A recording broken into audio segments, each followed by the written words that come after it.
네, 오늘 말씀 야베스의 기도입니다. 야베스의 기도를 통해서 우리가 하나님의 약속을 붙들고 기도하자라는 주제로 말씀을 전하려 합니다. 야베스의 기도에 대해서는 한 번쯤 들어보신 적 있을 겁니다. 야베스의 기도라는 책과 그리고 CCM이 있어서 익숙할 것입니다. 야베스에 대한 설교는 대부분 비슷한 해석과 결론으로 귀결됩니다. 대부분의 해석은 야베스라는 이름이 슬픔이란 점에 주목하여 그가 어려운 환경이나 장애를 가진 인물로 추정합니다.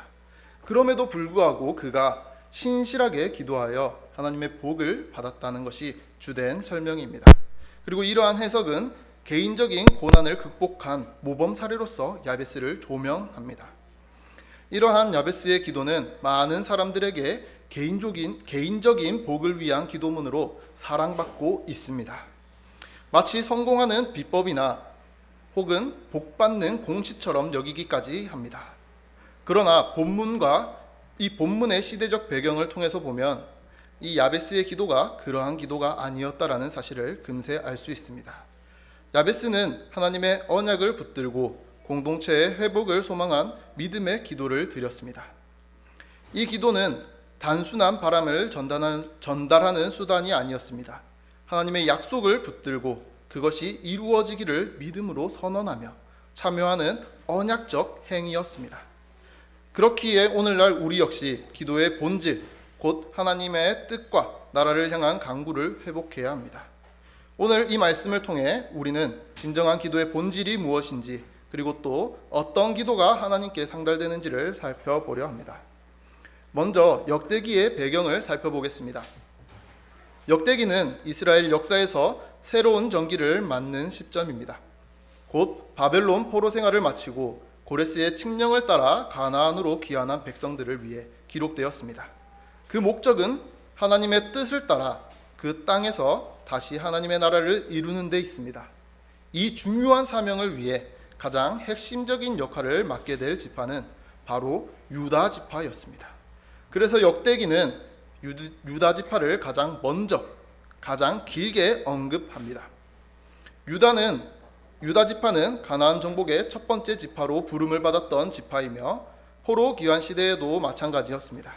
심지어 제사장과 레위인보다 앞서 소개되었으며 역대상 전체가 거의 다윗, 곧 유다 지파 사람들의 이야기로 채워져 있다는 점이 이를 뒷받침합니다.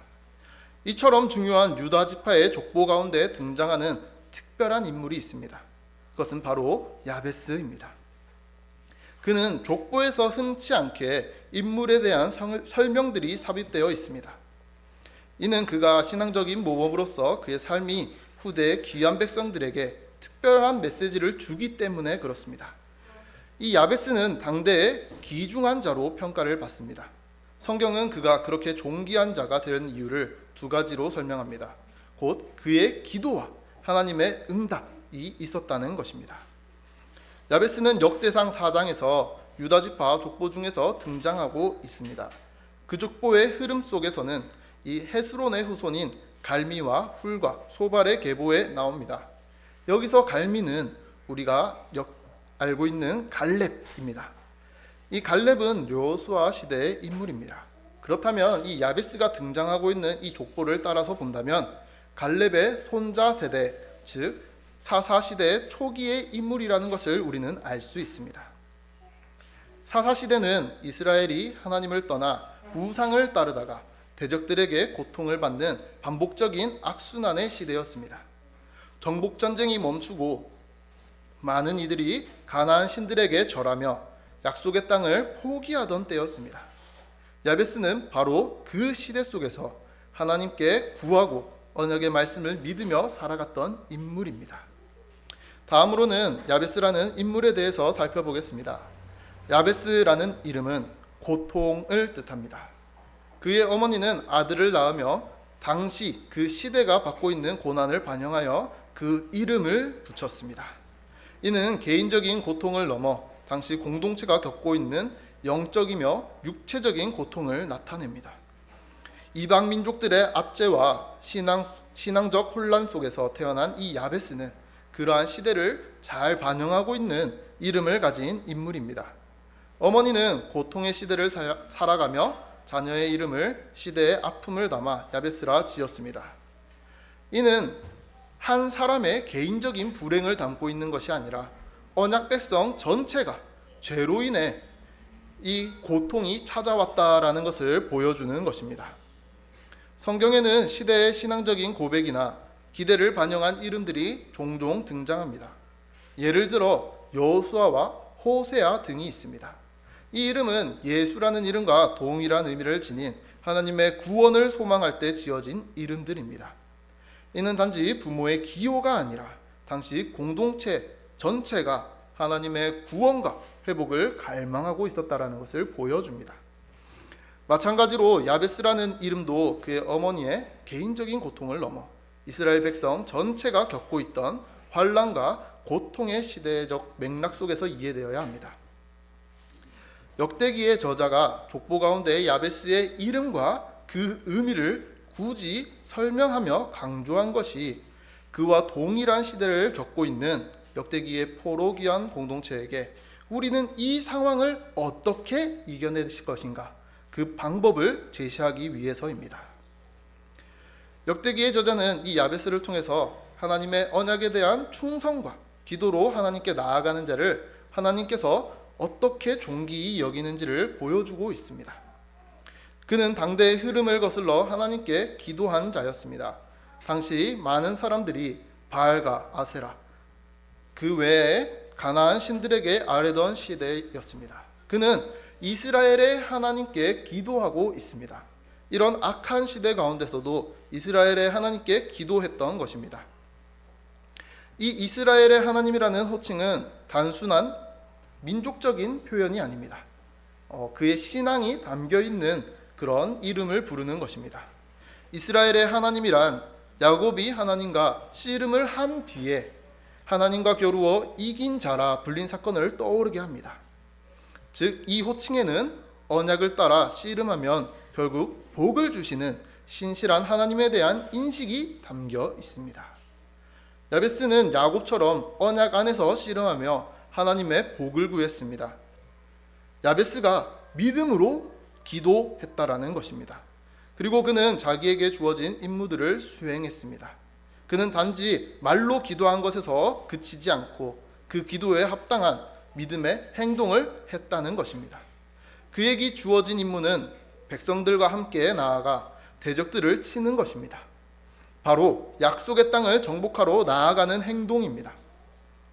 하나님은 그의 기도를 들으시고 그를 귀중한 자라 부르셨다라는 것은 단순한 축복이 아니라 언약에 대한 충성과 믿음을 귀히 여기신 하나님의 평가였습니다. 이와 유사한 상황적인 예를 들어보겠습니다.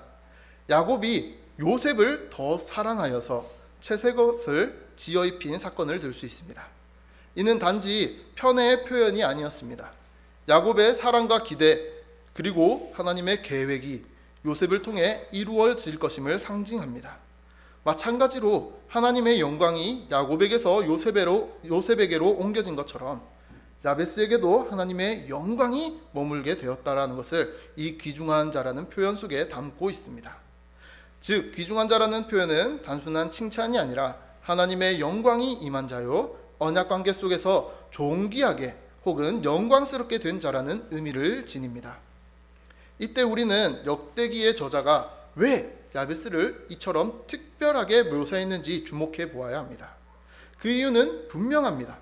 포로에서 돌아온 이 백성들에게 성전이 무너진 채 폐허가 된 현실을 마주하고 있는 이들에게 야베스는 강력한 신앙적인 메시지를 주기 때문에 그렇습니다. 야베스는 하나님의 언약을 따라 기도하고 주어진 사명을 감당했습니다. 그래서 역대기의 저자는 이 야베스를 통해 우리도 언약을 따라서 이 땅에 돌아왔고 이제 하나님의 집을 다시 세워야 한다라는 이 신앙의 도전을 하고 있는 것입니다. 하나님은 다윗에게 약속하신 언약을 기억하셨고 설령 사람의 매와 인생의 채찍으로 징계하셨지만 끝내 그 백성들을 지키시고 회복하셨습니다. 그리고 지금 그 백성이 성전을 재건하려 할 때 비록 사마리아인들과 주변 민족들의 방해가 있을 것이지만 하나님의 손을 붙들고 나아가면 이것을 이룰 수 있다라는 사실을 보여주는 것입니다. 야베스는 바로 그러한 상황 속에서 하나님께서 여전히 우리와 함께 하시며 약속을 이루실 것이라는 확신을 심어주는 그런 메시지를 이 포로 귀한 백성들에게 주고 있는 것입니다. 또 바벨론 포로 시기의 슬픔이 끝나고 하나님의 성전을 짓는 일에 동참함으로 이 약속이 온전히 회복되어지고 자신들이 하나님의 성전을 짓는 영광스러움에 참여하게 되고 또한 하나님께 존귀한 자라 불리고 그렇게 여겨질 것이라는 것을 보여주고 있습니다. 이제 야베스가 무엇을 기도했는지 살펴보도록 하겠습니다. 야베스의 기도는 본질적으로 하나님의 언약에 기초한 기도였습니다. 그는 두 가지 간절한 소망을 가지고 하나님께 나아갔습니다. 첫째는 하나님께서 약속하신 땅의 회복과 확장을 위한 간구였습니다.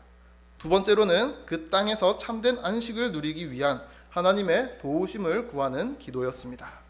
이 두 요청은 당시 이스라엘 공동체가 겪고 있던 현실, 즉 약속의 땅을 포기하고 정체성을 잃어버린 상황 속에서 회복을 향한 구체적인 신앙 고백이었습니다. 또한 야베스는 단순히 막연한 복을 구한 것이 아닙니다. 그는 하나님께서 아브라함에게 약속하신 땅과 여호수아를 통해 주신 정복과 안식의 약속을 깊이 알고 붙들었던 것입니다. 여호수아에게 주어진 그 정복에 대한 약속은 사사시대에도 이어지고 있기 때문입니다. 그렇기 때문에 야베스는 정복이 멈추고 불순종이 가득했던 시대 속에서 하나님이 원래 우리에게 주신 약속의 땅인 이 가나안 땅을 정복하고 또 하나님께서 주신 이 땅을 온전히 회복하여서 그 안식을 주실 것이라는 그 믿음을 가지고 이렇게 기도하며 나아가고 있는 것입니다. 야베스의 간구 중 첫 번째 간구를 살펴보겠습니다. 주께서 내게 복을 주시려거든 나의 지역을 넓히시고입니다. 이 기도는 하나님의 뜻 안에서 주어지는 언약의 복을 구하는 기도입니다. 여기서 복을 주시려거든 이라고 번역되어 있는 이것은 개역 한글 버전에서는 복에 복을 더하사로 번역되어 있습니다. 그리고 최근에 나온 새 한글 성경에서는 이것을 정말로 제게 복을 주시려면으로 번역합니다. 그중 새 한글 성경이 그 의미를 더 잘 보여주지만 우리에게 익숙한 것은 복에 복을 더하사라는 표현입니다. 왜냐하면 저희는 이 표현으로 된 노래와 책을 알고 있고 그러한 설교들을 들어왔기 때문입니다. 그런데 우리는 야베스가 왜 하나님께 복을 구하는지 한번 살펴볼 필요가 있습니다. 야베스가 말하는 복의 의미는 언약에 근거한 복이었습니다. 그래서 히브리어에서 강조형을 사용하여 명령에 가까운 말투로 하나님께 구하고 있습니다. 이러한 강조의 의미를 담아서 표현한 것이 본래 의미에 가깝습니다. 제가 그 의미에 맞춰 한번 다시 이것을 바꾸어 보겠습니다. 하나님께서 약속하신 그 복을 정말로 내게 주셔야만 합니다. 이것이 복에 복을 더하사라는 표현의 원래 의미에 가깝습니다. 이 기도는 물질적인 확장을 의미하는 것이 아닙니다. 야베스가 구하는 복은 철저히 약속에 근거한 복입니다. 그런 그가 바라는 복은 나의 지경을 넓혀달라는 것입니다. 야베스의 기도를 사랑하는 정말 많은 사람들 중에서는 특히나 이 부분에서 큰 감동을 받고 기도의 모범으로 삼는 경우가 많습니다. 이런 경우는 야베스의 요청을 개인적인 요청으로 이해했기 때문에 그렇습니다. 나의 부동산이 확장되기를, 나의 사업이 확장되기를 바라는 기도로서 이 야베스의 기도를 바라보고 그것을 모범으로 삼는 것입니다. 그러나 우리는 야베스의 기도가 그렇게 개인의 유익을 위한 기도가 아니었다라는 사실을 알고 있습니다. 야베스의 기도는 정복 전쟁을 통해 약속의 땅을 더 얻기를 바라는 기도였습니다. 신명기 12장 20장과 여호수아 3장 10절에서도 하나님은 이스라엘의 땅이 확장될 것을 약속하셨습니다. 하지만 여호수아가 죽고 난 후에 이스라엘은 그 약속을 잊어버린 채 정복을 멈추었던 것이 바로 사사시대입니다. 그때 야베스는 오직 하나님을 의뢰하며 그 약속의 땅을 다시 회복시켜달라고 기도하는 것입니다. 그는 철병거를 두려워하지 않고 하나님의 손을 구하며 믿음으로 나아간 것입니다. 야베스는 하나님의 언약을 붙들고 정복 전쟁의 길을 선택했습니다. 약속의 땅을 넓히는 것은 단순한 확장이 아니라 하나님의 통치의 회복을 상징하는 것입니다. 이러한 야베스의 기도는 바벨론 포로에서 귀환한 이스라엘 백성에게도 깊은 교훈을 줍니다. 그들도 무너진 성전을 다시 세워야 했고 영적으로 무너진 나라를 회복해야만 했습니다. 어디에서부터 시작해야 될지, 무엇을 근거로 기도해야 할지 혼란스러운 상황 속에서 이 야베스의 기도가 그들에게 분명한 답을 줍니다. 하나님의 약속을 근거로 다시 하나님의 나라를 세워야 한다는 것입니다. 야베스는 가나안 땅의 정복과 하나님 나라의 확장을 위해 기도했으며, 포로에서 돌아온 백성들은 가나안 땅의 재정복과 성전 재건을 눈앞에 두고 있습니다. 그러므로 야베스의 기도는 하나님의 약속을 따라 회복을 구하며 행동하라는 메시지로서 귀한 공동체에게 매우 강력한 신앙적인 도전을 줍니다. 두 번째는 주의 손으로 나를 도우사 나로 환난을 벗어나 근심이 없게 하옵소서입니다. 이 간구는 단순한 고통의 회피가 아니었습니다. 하나님의 도우심으로 참된 안식을 얻기를 위하는 기도였습니다. 본문에서 주의 손이라는 표현은 성경 전체에서 하나님의 능력과 인도하심 그리고 보호하심을 상징하는 단어입니다. 즉 야베스는 자기의 힘이 아닌 하나님의 능력에 의지해서 이 환난을 이겨내고자 기도한 것입니다. 여기서 이 환난이라는 단어는 히브리어로 악 또는 아칸이라는 의미를 담고 있습니다. 따라서 이 기도는 단순히 삶의 고난이나 불편함에서 벗어나고 싶다는 소망이 아니었습니다. 죄와 악한 세력으로부터 벗어나고 싶다는 신앙 고백입니다. 이러한 맥락에서 보면 이 기도는 곧 가나안 정복과 거룩함의 회복을 구하는 것입니다. 사사시대의 안식은 단순한 평화나 중립이 아닙니다. 하나님의 명령을 따라서 가나안 족속을 제거하고 죄와 우상을 몰아냄으로써 얻는 거룩한 심을 나타냅니다. 그러므로 야베스의 이 기도는 싸움을 피하려는 기도가 아니라 오히려 하나님의 도우심으로 싸워 이기겠다는 결단의 기도였습니다. 주의 손이라는 표현을 사용한 것도 이 전쟁이 하나님께 속한 싸움이라는 것을 담고 있습니다.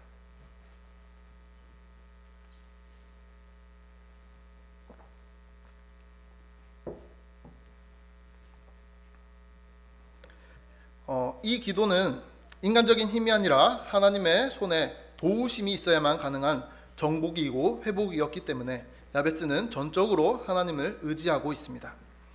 이 기도는 포로에서 귀환한 이스라엘 백성에게도 매우 시의적절한 메시지였습니다. 그들은 황폐한 땅에 돌아와 성전과 성벽을 재건해야 했고 이를 막으려는 사마리아인들과 주변 민족들의 방해도 있었습니다. 성경은 당시 예루살렘의 상황을 돌 위에 돌 하나도 없던 상태라 묘사합니다. 단지 건축의 어려움만 있는 것이 아니라 신앙의 재건과 정체성의 회복이라는, 그리고 또 이웃 주민들의 방해도 있었다라는 것입니다. 이런 상황 속에서 역대기의 저자는 이런 현실 앞에 선 백성들에게 야베스의 기도를 통해서 이렇게 이야기하고 있는 것입니다. 이 싸움은 너희의 싸움이 아니다. 하나님 손을 붙들고 그분의 도우심을 구하라. 그리하면 너희도 근심 없이 안식을 누리게 될 것이다. 이러한 의미를 담고 있는 것입니다. 이제 야베스가 기도한 내용에 대한 하나님의 응답을 살펴보겠습니다. 성경은 하나님이 그가 구하는 것을 허락하셨다라고 기록합니다. 여기서 허락하다라는 말은 단순히 허용했다라는 의미 이상입니다. 하나님의 역사하심과 성취가 따른다는 의미입니다.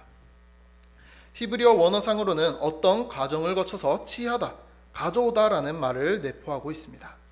이는 야베스가 믿음으로 구하고 행동으로 나아갔을 때 이루어진 응답이라는 것을 시사합니다. 야베스는 약속을 붙들고 믿음으로 구하고 정복의 삶을 살고자 기도했습니다. 그리고 하나님께서는 그 기도를 기쁘게 받으시고 실제로 그가 구한 것을 허락하셨습니다. 그것은 야베스가 단순히 입으로 기도했기 때문이 아니라 하나님의 언약을 붙들고 믿음으로 구했고 실제로 순종의 걸음을 걸었기 때문에 주어진 응답이었습니다. 그는 하나님의 복을 바라는 동시에 그 복을 이루기 위한 책임 있는 행동을 했던 사람입니다. 야베스의 기도는 사사시대 초반 유다와 시므온 지파의 정복을 통해 부분적으로 성취되었다고 볼 수 있습니다.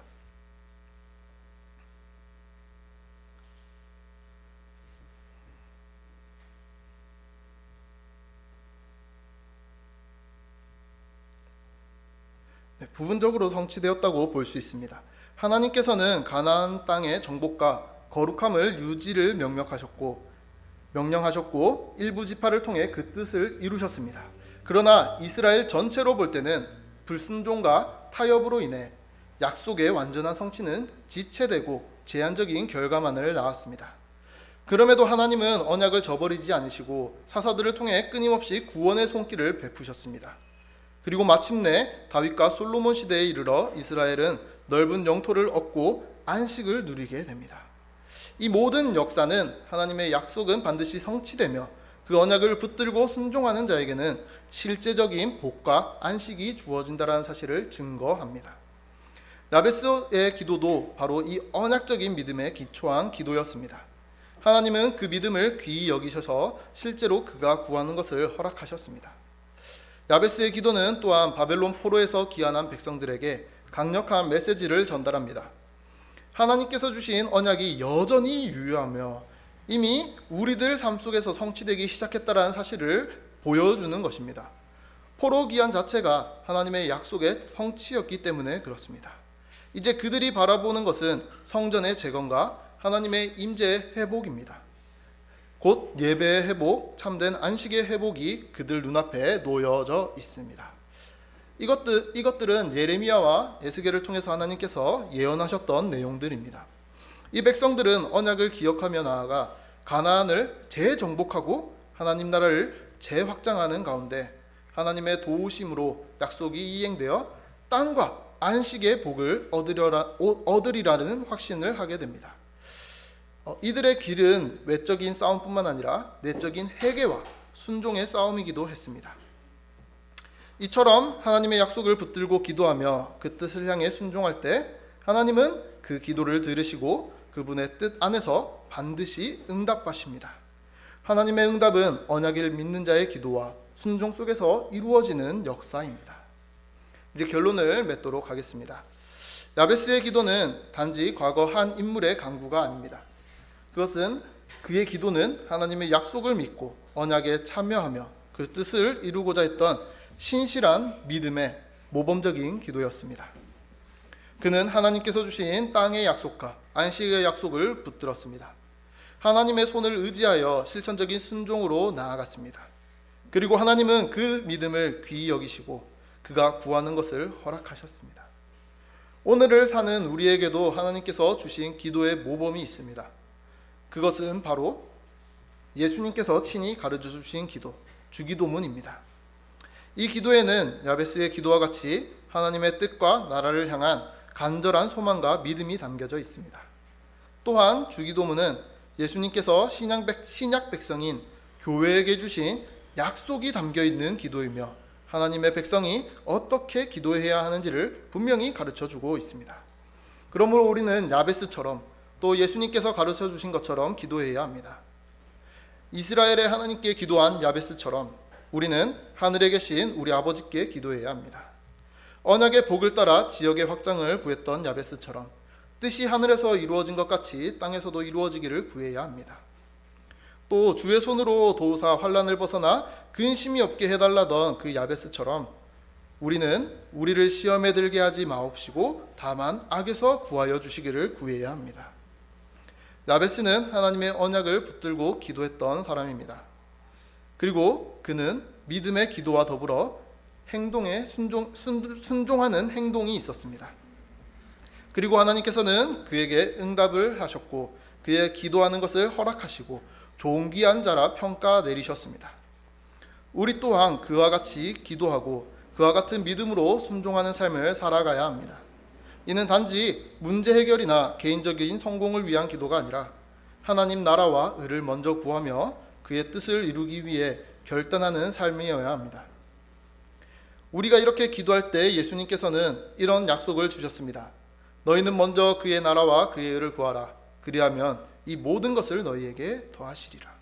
우리에게 필요한 모든 것을 알고 계시기 때문에 우리가 먼저 그의 나라와 의를 구할 때 우리에게 필요한 그 모든 것을 더해 주신다는 것입니다. 오늘 우리의 기도가 야베스처럼, 그리고 주님이 가르쳐 주신 기도처럼 되기를 바랍니다. 하나님의 약속을 향해 순종으로 나아가는 기도, 그 기도를 드리는 우리에게 하나님은 오늘도 응답하시며 우리를 귀중히 여겨 주실 것입니다. 그러므로 하나님이 그가 구하는 것을 허락하셨더라, 이 말씀이 오늘 우리의 삶의 행동을 통해 계속해서 이어지기를 소망합니다. 기도하겠습니다.